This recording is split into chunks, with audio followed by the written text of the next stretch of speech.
So here we are down the flying field, and I've got the new OMP Hobby Challenger 59. This is the new larger version of the Challenger. This can run on 4S or 6S.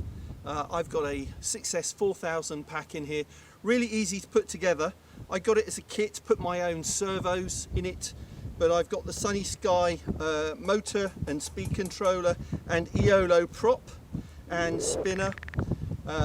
As always, these kits from OMP are built super light, you know, balsa and ply, really beautifully built inside, and putting them together is really easy. Here's my little guide. It's worth sharing that OMP Hobby box their products better than anyone else. So it's double boxed. Effectively, you take the middle box out of the outer box, and you'll see that everything is very well strapped down and held down by these foam parts as well. Nothing can move around in the box. All the components are bagged. Laying the components out on the table, you can see there aren't actually too many. What I do like is that all of the hatches have these little bits of foam taped over them, so and it wouldn't happen if anything did move around, nothing is going to get damaged by the edges on these hatches. You've got your full selection of hardware that we're going to use during the assembly process. The landing gear there. You see that the horizontal stabilizer and the rudder here pre-hinged, slotted if you need to put in the horn. Beautiful covering, immaculately applied in the factory. Contrasting schemes on top of the wing and below. You can see there that the servo going to be very easy to screw the servos into place. Top of the wing again, contrasting scheme, and the hatches on top of the fuselage for the battery compartment at the front and where you're going to drop in your receiver at the back. When it comes to assembly, I do like to get the landing gear attached first. So here are the components. Attach the axles first with the 2 bolts. Then slot the wheel on and use the cap and the bolt on that end. You might want to use some Loctite so it doesn't come undone, and there you go, you've got the finished landing gear. Then underneath the fuselage, you just undo those 3 bolts and attach the landing gear like that. Horizontal stabilizer next, so let's take out those 2 bolts and attach the carbon strip, the 2 bolts through that. Then we need to drill a 2mm hole through that. That's where the steerable tail wheel is going to pass through. This is the steerable tail wheel. Simply slotted through, and then you can see this is the top side where the top of the steerable tail wheel is going to go into the rudder. Just dry fit the rudder and then put the fuselage on its side and drip in just a very small number of drops of thin CA glue. Gluing the carbon horns into the control surfaces next. So here for the wing and the elevator and the rudder, just use some 5-minute epoxy to do that, or 15-minute epoxy, up to you. Then installing the servos. Here installing the servo into the wing. And what I do like are these, how they've designed into the ply here on the wing, that it retains the cable. Very clever. Again, we've got the elevator servo installed here and the rudder servo connected up with the provided push rods and ball links. Using the recommended power system, so we've got a SunnySky brushless motor, speed controller and an EOLO 14x7 electric prop. taking the brushless motor and attaching the back plate with the 4 screws. Strongly recommend you use some Loctite when you put those screws in place.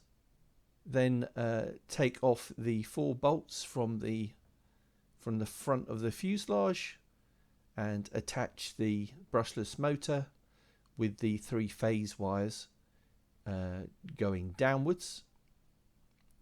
Then flip over the fuselage, and you want to remove the front plate, and this is where the speed controller can go. You zip tie that in place and then connect up the phase wires. Recommend you put some electrical tape around the phase wires so that there's no danger of them coming disconnected from the wires from the speed controller. Close up the back plate, and then we need to attach the cowl. So attaching the cowl, just make sure that you have about 2 millimeters clearance from the back of the brushless motor. Inspect from the side and above to make sure you have that clearance, and then we're going to attach the spinner and the propeller. So attach the back plate of the spinner first. Make sure you use the spacer so that it's a tight fit on the shaft of the brushless motor.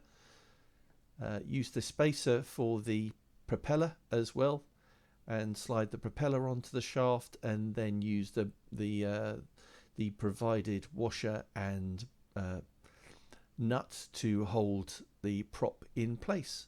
And finally attach the front of the spinner and use the 2 provided bolts and make sure that that's tightened up. Then you're pretty much done, and all you need to do is install your preferred receiver. So that being done, I'm ready to fly it for the first time. I'm using my trusty Radiomaster TX16S and an FrSky X8R receiver. So let's get it in the sky, let's see how it flies.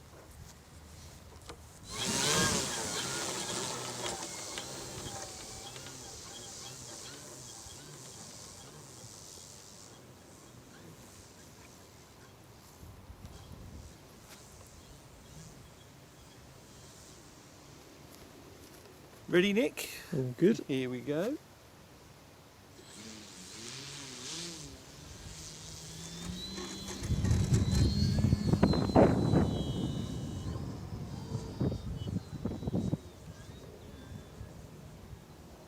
There is a little bit of a breeze today, but I don't mind that.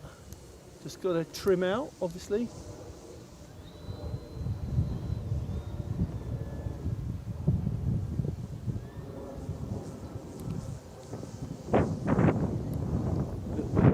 Trim, and that was all I needed. Everything else, as long as you set it to neutral, then it should be good. And this thing will high wing in this wind, so it will float around. I love these planes where you just get it out of the box, you put it together, and you have the confidence just to fly it low straight away.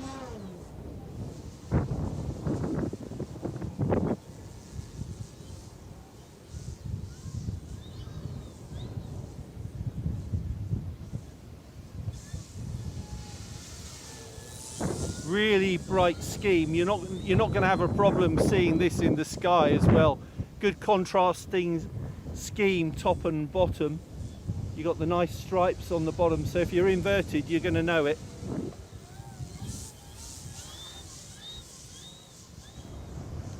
So I use three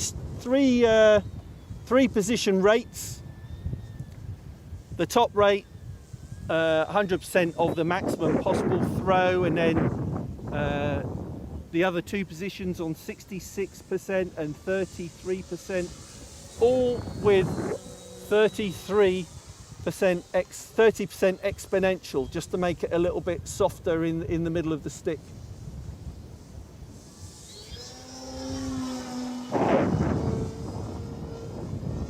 Knife edges nicely. But it floats.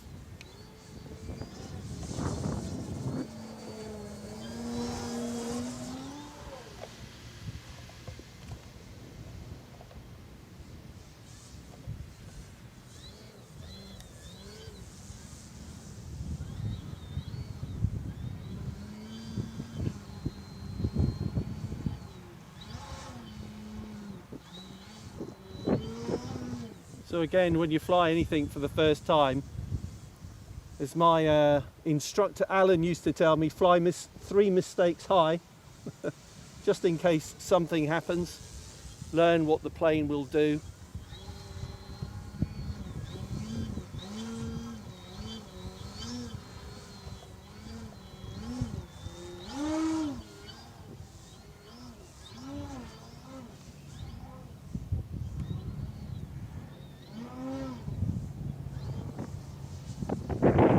So I've got it set, I'm flying on the highest rate, but I can dial that down, go down to the middle rate. Just fly nice and gently. Little cruise on the wind. So like that's about 20% throttle. Even on a windy day like today.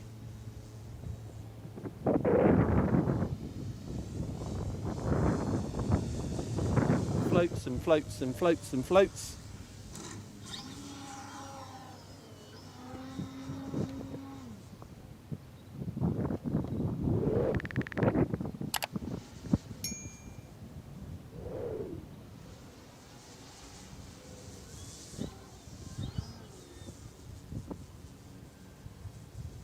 So you dial the rates down, this would even, you know, this would make a great trainer model, to be honest. And just a bit different from your regular foamies. And this will be lighter because of what it's made from.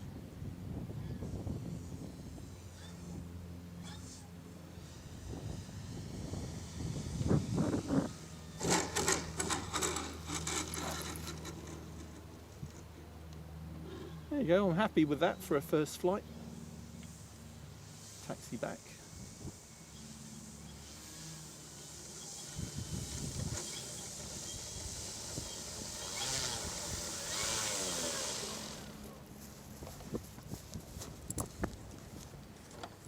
There you go, that's the new OMP Hobby Challenger, the larger version, really quick to put together, and partner it up with the power system that you can get from OMP Hobby, and it's perfect with a 4S or a 6S pack. I got this from Darren at iactiverc.com. He's our supplier for Europe and UK, and he's got stock of these, so look it up for the price. I think you'll love it if you get one of these. You can do a lot with it. You'll be able to learn with it and also do aerobatics and even a bit of 3D. We'll do some more videos of this in the future. Thanks to Nick on camera. Be back again soon on Essential RC. See you soon.